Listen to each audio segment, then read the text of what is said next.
Top 4 news లో first topic చూస్తున్నాం. యాసంగి సీజన్ వచ్చినా రైతుల కష్టాలు మాత్రం తీరడం లేదు. ఎరువుల కోసం తిప్పలు తప్పడం లేదు. జనగామ జిల్లా పాలకుర్తిలో యూరియా కోసం రైతులు రోడ్డెక్కారు. ప్రభుత్వానికి వ్యతిరేకంగా నినాదాలు చేస్తూ ధర్నా చేపట్టారు. రెండో టాపిక్ పార్టీ ఫిరాయింపు ఎమ్మెల్యేల ఎపిసోడ్ లో కీలక పరిణామం చోటు చేసుకుంది. నిన్న ఢిల్లీ వెళ్లి న్యాయ నిపుణులతో చర్చించిన ఎమ్మెల్యే దానం నాగేందర్ ఇవాళ శాసనసభ వ్యవహారాల మంత్రి శ్రీధర్ బాబుతో సమావేశమయ్యాడు. ఎమ్మెల్యే కడియం శ్రీహరి మాదిరిగా తనకు కూడా మరింత గడువు ఇవ్వాలని స్పీకర్ను కోరే యోచనలో ఉన్నారు దానం నాగేందర్. ఇక ఫోర్త్ టాపిక్ టాప్ 4 లో మూడో టాపిక్ చూస్తున్నాం. రేవంత్ పాలనలో అప్పుల కుప్పల తెలంగాణ రాష్ట్రం మారుతోంది. రాష్ట్ర బడ్జెట్లో ప్రభుత్వం తెలిపిన అంచనాల మేరకు ఆదాయం రాకపోవడంతో ఆర్థిక ద్రవ్యలోటు పెరుగుతోంది. ప్రస్తుత ఆర్థిక సంవత్సరం 2025-26 ఏప్రిల్ నుంచి అక్టోబర్ వరకు రాష్ట్ర ప్రభుత్వం 50,541 కోట్ల రూపాయలను సేకరించినట్లు controller and auditor general audit నివేదికలో వెల్లడించింది. ఇక నాలుగో టాపిక్ 42% రిజర్వేషన్ సాధనే లక్ష్యంగా బీసీ సంఘాలు పోరుబాట పట్టాయి. రంగారెడ్డి జిల్లా షాబాద్లో బీసీ రిజర్వేషన్ పోరాట సమితి ఆధ్వర్యంలో రిలే నిరాహార దీక్షలు చేస్తున్నారు. ఇవాళ 42వ రోజు బీసీ సంఘాల నాయకులు వంట వార్పు చేపట్టారు. ఈ డీటెయిల్స్ చూసే ముందు టాప్ 4 న్యూస్ చూద్దాం. టాప్ 1 న్యూస్ చూస్తున్నాం. యాసంగి సీజన్ వచ్చిన యూరియా కోసం రైతుల అరిగోస. టాప్ 2 న్యూస్ చూస్తే పార్టీ ఫిరాయింపు ఎమ్మెల్యేల ఎపిసోడ్ లో కీలక పరిణామం.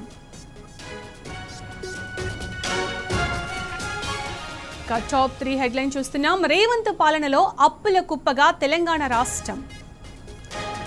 టాప్ 4 న్యూస్ చూస్తే బీసీ రిజర్వేషన్ పోరాట సమితి ఆధ్వర్యంలో షాబాద్లో వంట వార్పు.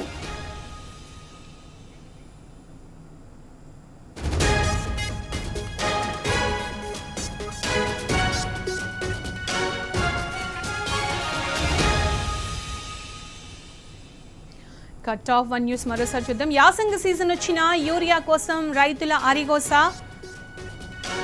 టాప్ 2 న్యూస్ చూస్తే పార్టీ ఫిరాయింపు ఎమ్మెల్యేల ఎపిసోడ్ లో కీలక పరిణామం. టాప్ 3 న్యూస్ చూస్తున్నాం. రేవంత్ కుప్పగా తెలంగాణ రాష్ట్రం.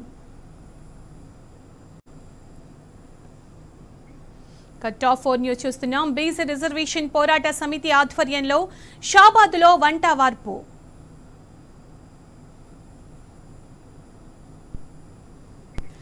యాసంగి సీజన్ వచ్చినా రైతుల కష్టాలు మాత్రం తీరడం లేదు. ఎరువుల కోసం తిప్పలు తప్పడం లేదు.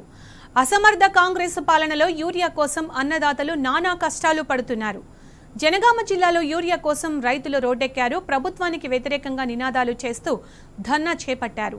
పాలకుర్తి మండల కేంద్రంలోని ఆగ్రోస్ రైతు సేవా కేంద్రం వద్ద పెద్ద ఎత్తున రైతులు క్యూ లైన్లలో పడిగాపులు కాస్తున్నారు. ఈ దుస్థితి వచ్చిందని రైతులు మండిపడుతున్నారు. 10 ఏళ్ల బీఆర్ఎస్ పాలనలో లేని యూరియా కొరత ఇప్పుడెందుకు వస్తోందని అన్నదాతలు ఆగ్రహం వ్యక్తం చేస్తున్నారు.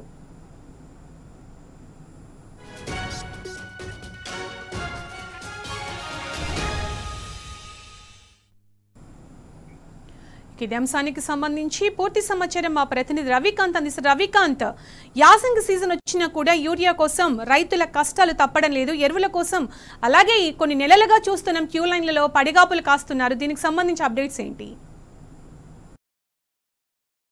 యాసంగి సీజన్ లో కూడా రైతులకు యూరియా కష్టాలు తప్పేలా మనకు కనిపించడం లేదు. అందుకు ప్రత్యక్ష ఉదాహరణ మనకు జనగామ జిల్లా పాలకుర్తి మండల కేంద్రంలో 2 రోజుల నుంచి రైతులు తిప్పలు పడుతున్నటువంటి పరిస్థితి. వానాకాలం సంబంధించినటువంటి పంట కోతలన్నీ పూర్తయి ఆ ధాన్యం అంతా కూడా ఐకేపీ సెంటర్లకు చేరినటువంటి సందర్భం. యాసంగి సీజన్ సంబంధించినటువంటి ప్రణాళికలు కావచ్చు, ఆ పనులన్నీ కూడా ఆ పనుల్లో రైతాంగం నిమగ్నమైనటువంటి పరిస్థితి కనిపిస్తా ఉంది.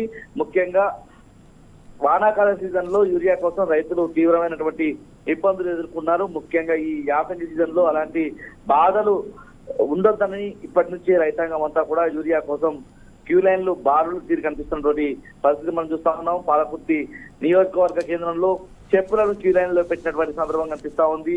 నర్సాపేట నియోజకవర్గంలోనూ ఇదే పరిస్థితి కనిపిస్తా ఉంది. పూర్తిగా ఖానాపూర్ మండలంలో కూడా మొన్న పెద్ద సంఖ్యలో రైతాంగం అక్కడికి చేరుకొని యూరియా కోసం బారులు తీరి కనిపించారు. ఈ ఉమ్మడి వరంగల్ జిల్లా వ్యాప్తంగా మళ్ళీ యాసంగి సీజన్ లో యూరియా కష్టాలు తప్పేలా మనకు కనిపించడం లేదని మనం ఈ క్యూ లైన్ల ద్వారా మనం అర్థం చేసుకోవచ్చు.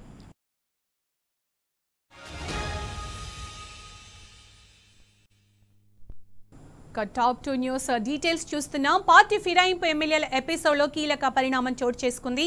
నిన్న ఢిల్లీ వెళ్లి న్యాయ నిపుణులతో చర్చించిన ఎమ్మెల్యే దానం నాగేందర్ ఇవాళ శాసనసభ వ్యవహారాల మంత్రి శ్రీధర్ బాబుతో సమావేశమయ్యాడు. ఏఐసీసీ పెద్దలతో జరిపిన మంతనాలను శ్రీధర్ బాబుతో చర్చించారు. ఇప్పటికే స్పీకర్ను కలిసి ఎమ్మెల్యే కడియం శ్రీహరి మరింత గడువు కోరాడు. ఎమ్మెల్యే కడియం శ్రీహరి మాదిరిగా తనకు కూడా మరింత గడువు ఇవ్వాలని స్పీకర్ను కోరే యోచనలో ఉన్నట్టు తెలుస్తోంది.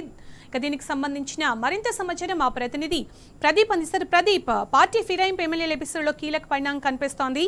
శాసనసభ వ్యవహారాల మంత్రి శ్రీధర్ బాబుతో దానం నాగేందర్ భేటీ అయ్యారు కదా, దీనికి సంబంధించిన అప్డేట్స్ ఏంటి? స్పీకర్ గడ్డం ప్రసాద్ కుమార్ ఎమ్మెల్యేలు దానం నాగేందర్ కడియం శ్రీహరికి మరొకసారి నోటీసులు జారీ చేశారు. రేపటి వరకు వారికి వివరణ ఇవ్వాలని చెప్పి ఆదేశించారు. అయితే మరికొంత సమయం కావాలని కడియం శ్రీహరి స్పీకర్ ను కలిసి కోరారు. అటు దానం నాగేందర్ ఢిల్లీ వెళ్లి న్యాయ నిపుణులతోనూ అటు పార్టీ పెద్దలతో చర్చించారు. శాసనసభ వ్యవహారాల మంత్రి ఉన్నటువంటి శ్రీధర్ బాబుతో ఈరోజు ఉదయం భేటీ అయ్యారు. ఏం చేయాలనే దానికి సంబంధించి వారితో చర్చించినట్టుగా సమాచారం అంతా ఉంది. సికింద్రాబాద్ ఎంపీగా కాంగ్రెస్ అభ్యర్థిగా టీఆర్ఎస్ ఎమ్మెల్యేగా ఉండి పోటీ చేశారు. ఈ నేపథ్యంలో ఎట్టి పరిస్థితుల్లో ఆయనపై వేటు తప్పదన్నటువంటి చర్చ ఉంది. ఒకవేళ అనర్హత వేటు కంటే పార్టీకి రాజీనామా ఎమ్మెల్యే పదవికి రాజీనామా చేయాలన్నటువంటి ఆలోచనలో ఉన్నట్టుగా తెలుస్తా ఉంది. అయితే స్పీకర్ నోటీస్ ఇచ్చినటువంటి నేపథ్యంలో ఆ నోటీసులకు సంబంధించి రిప్లై ఇచ్చిన తర్వాత స్పీకర్ ఎటువంటి నిర్ణయం తీసుకుంటారు, ఒకవేళ అనర్హత వేటు వేస్తారో అంతకంటే ముందు పార్టీకి ఎమ్మెల్యే పదవికి రాజీనామా చేస్తే బాగుంటుందా అన్నట్టు దానికి సంబంధించి శ్రీధర్బాబుతో నాగేందర్ చర్చించినట్టుగా తెలుస్తా ఉంది. Thank you Pradeep.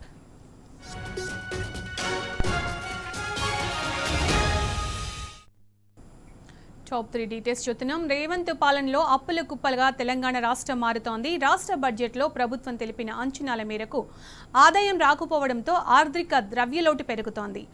దాన్ని పూడ్చుకునేందుకు సర్కారు కొత్త రుణాలు సేకరిస్తోంది.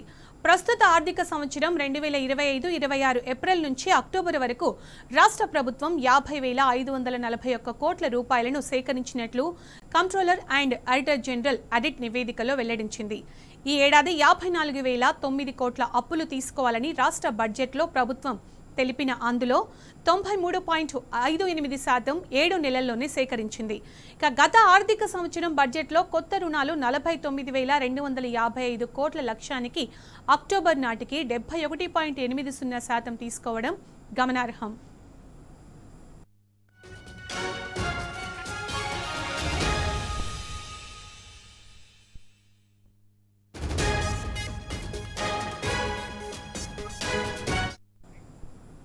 టాప్ 4 డీటెయిల్స్ చూస్తున్నాం. 42% రిజర్వేషన్ సాధనే లక్ష్యంగా బీసీ సంఘాలు పోరుబాట పట్టాయి. రంగారెడ్డి జిల్లా షాబాద్లో బీసీ రిజర్వేషన్ పోరాట సమితి ఆధ్వర్యంలో రీలే నిరాహార దీక్ష చేస్తున్నారు. 41 రోజులుగా రోజుకో విధంగా నిరసనల్లో బీసీ సంఘాలు పాల్గొంటున్నాయి. ఇవాళ 42వ రోజు బీసీ సంఘాల నాయకులు వంట వరపు చేపట్టారు. 42% రిజర్వేషన్లు అమలు చేయలేని పక్షంలో తమ ఉద్యమాన్ని ఉధృతం చేస్తామని హెచ్చరించారు.